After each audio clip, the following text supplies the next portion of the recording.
Mister Allegretti, c'è serenità, no, nell'affrontare l'ultima giornata, al di là della battuta, seduto tranquillo, no? Dopo l'allenamento facciamo un gran caldo oggi, quindi immagino che è stato un allenamento anche faticoso come lo sarà domani la partita, perché l'elemento caldo, no, giocherà necessariamente anche un'importanza, avrà importanza sulla gara tra due squadre che vogliono finire bene il campionato, giusto?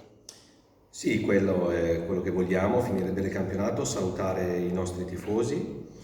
Entreremo in campo con i figli, chi ce li ha chiaramente, e quindi sarà una degna chiusura di un'annata andata bene.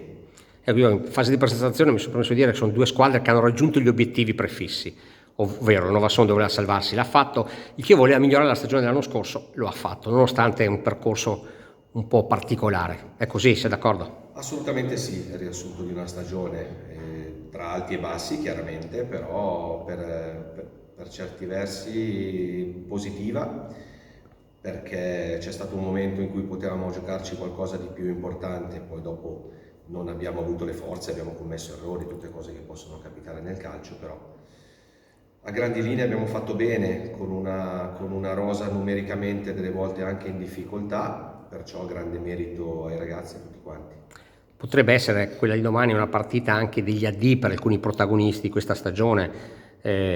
magari anche per l'allenatore Allegretti. Ma potrebbe essere, perché è chiaro che poi quando finiscono le stagioni, salvo chi ha già un contratto scritto o un accordo già fatto, si trova nelle condizioni di avere un'incognita su quello che può succedere. Quindi la priorità è fare bene in campo, salutare tutti, nel mio caso a prescindere ringraziare, visto che la scorsa stagione, un po' perché abbiamo giocato ad Arconate l'ultima, un po' perché non mi aspettavo molto poi quello che è successo. Sarà l'occasione insomma per salutare quanti mi hanno sostenuto, perché è stato un percorso lungo, è stato un percorso che rifarei, perché la scelta di venire qua in terza categoria con il grande sogno di arrivare in alto è una cosa che